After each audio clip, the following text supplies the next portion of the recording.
اعوذ باللہ من الشیطان الرجیم بسم اللہ الرحمن الرحیم رب اشرح لی صدری ویسر لی امری واحلل عقدۃ من لسانی یفقہوا قولی۔ ہم دیکھ رہے تھے کس کا دل اسلام کے لیے کھلتا ہے۔ قرآن چونکہ کتاب نصیحت ہے، اللہ تعالیٰ نے انسانوں کے لیے تذکیر بنایا، اس وجہ سے مضامین کو بار بار دہرایا گیا۔ قرآن میں موجود مضامین کو مختلف انداز میں دہرانا حکمت کا تازہ ترین نمونہ ہے۔ یہ کلام کیسا ہے؟ انسان اسے تنہائی میں سن رہا ہو، سمجھ رہا ہو، سیکھ رہا ہو، تعلیم حاصل کر رہا ہو، یہ کلام انسان پر اثر انداز ہوتا ہے۔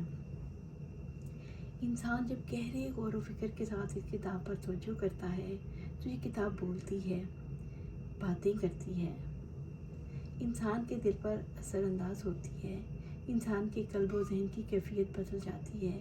رب العزت نے فرمایا، دیکھو اس سے تبدیلی کیا آتی ہے۔ فرمایا، اسے سن کر ان لوگوں کے رونگٹے کھڑے ہو جاتے ہیں جو اپنے رب سے ڈرنے والے ہیں، پھر ان کے جسم اور ان کے دل نرم ہو کر اللہ تعالیٰ کے ذکر کی طرف راغب ہوتے ہیں۔ اس کتاب کو سننے والے افراد پر کیسی کیفیت طاری ہوتی ہے؟ اسے سن کر ان کے رونگٹے کھڑے ہو جاتے ہیں۔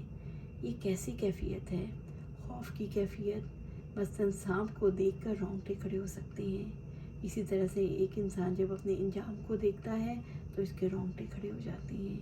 یہ سننے اور رونگٹے کھڑے ہونے کے بیچ والی چیز اصل میں اللہ تعالیٰ کا خوف ہے، یہ اللہ تعالیٰ کا تعلق ہے۔ اگر ایک انسان سنتا ہے اور اس کے اندر کوئی تبدیلی نہیں آتی تو اسے یہ جان لینا چاہیے کہ خوف میں کمی ہے، یہ مطلوبہ خوف نہیں ہے جس کی وجہ سے دل کی ویسی کیفیت پیدا ہو۔ چونکہ خوف کی کیفیت بدلتی رہتی ہے، اسی وجہ سے انسان قرآن کو سنتے ہوئے بھی مختلف کیفیت میں ہوتا ہے۔ کبھی تو ایک چیز سن کر دل پگھل جاتا ہے اور کبھی بالکل نارمل کیفیت ہو جاتی ہے۔ پھر اس خوف کے ساتھ جب انسان سنے تو کیا تبدیلی آتی ہے؟ اس کا دل نرم ہو کر اللہ تعالیٰ کی ذکر کی طرف راغب ہو جاتا ہے۔ اب کیسی صورتحال ہے؟ رونگٹے کھڑے ہیں، اعضاء نرم ہو گئے، دل جھک گیا، پھر جو کیفیت جسم کی ہے وہ قلب پر اثر انداز ہوتی ہے، اور یہ کیفیت جب ظاہر ہوتی ہے تو اندر اور زیادہ نرمی آ جاتی ہے۔ نرمی کس کے لیے آتی ہے؟ یہ کسی انسان کی خاطر نہیں، یہ نرمی اللہ تعالیٰ کے خوف کی وجہ سے ہے۔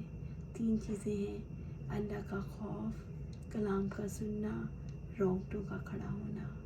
خوف ایک دل کی کیفیت ہے، اظہار ہے، انسان اپنے کانوں سے سنتا ہے اور خوف پہلے ہی اندر موجود ہے۔ کانوں سے سنا تو اور زیادہ اثر انداز ہوا، رونگٹے کھڑے ہو گئے، پھر کیا ہوتا ہے؟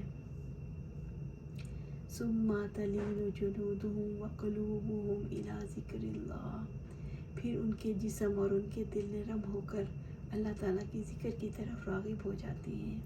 یعنی انسان کے اندر اتنی ملائمت آتی ہے کہ دل بھی نرم ہو جاتے ہیں اور جلدیں بھی نرم ہو جاتی ہیں، وہ بھی اللہ تعالیٰ کے آگے جھک جاتی ہیں۔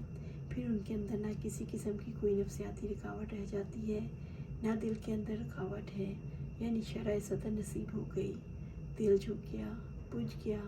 لیکن دل کے اندر یا زندگی کے اندر جو تبدیلی آنی ہے اس کے پیچھے کیا ہے؟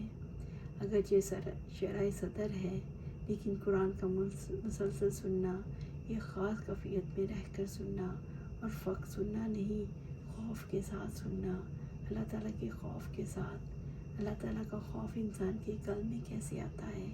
انسان کیسے خوف زدہ ہوتا ہے؟ غور و فکر سے، اپنے نہ رہنے کے احساس سے، اپنی پیشی، اپنی حاضری کو اپنی آنکھوں کے سامنے محسوس کرنے سے۔ جواب دہی بہت مشکل ہوتی ہے۔ ذرا تصور کیجئے، پوری دنیا دیکھ رہی ہے اور آپ جواب دیں۔ جواب دہی کا احساس انسان کے اندر خوف پیدا کرتا ہے۔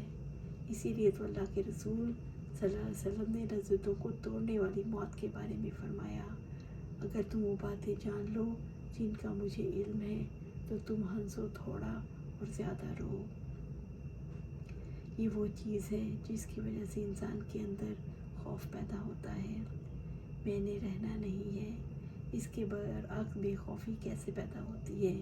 انسان موت کو بھول جائے اور کہے کہ ڈرانے والی باتیں نہ کرو، کیونکہ ڈر لگے گا تو پھر زندگی کی مستیاں نہیں رہیں گی، پھر یہ سب کچھ نہیں کر سکیں گے۔ لہٰذا ڈر نکال دو، کیونکہ ڈر کی وجہ سے جینا مشکل لگتا ہے، حالانکہ جینا مشکل نہیں ہوتا، بلکہ جینا تو ایسے ہی حسین ہوتا ہے، جینا تو ایسے ہی ممکن ہے۔ انسان کی زندگی احسان والی نہیں ہو سکتی جب تک اس کے اندر خوف خدا نہ ہو۔ یہ ہے اللہ کی ہدایت کا طریقہ، خوف کے ساتھ سننا، ہمہ وقتی اپنے رب کو یاد رکھنا، کیفیت کا بدلنا، دل کا نرم پڑنا، جو انسان کی زندگی بدلتی ہے، پھر ہدایت ملتی ہے۔ اللہ سبحانہ تعالیٰ سے دعا ہے کہ ہمارے اندر بھی یہ تبدیلی پیدا کر دے، ہمارے اندر بھی اللہ کی طرف سے ہدایت کا طریقہ جو ہے، خوف پیدا ہو، ہم سنیں، ہر وقت اللہ کو یاد کریں، کیفیت بدلیں، دل نرم پڑے اور یوں ہماری زندگی بدل جائے۔ اللہ ہمیں ہدایت پہ لے آئے، صراط المستقیم پر چلائے اور ہم اللہ کے راستے پر چلتے چلے جائیں، اور اللہ ہمیں جنت الفردوس کے عالم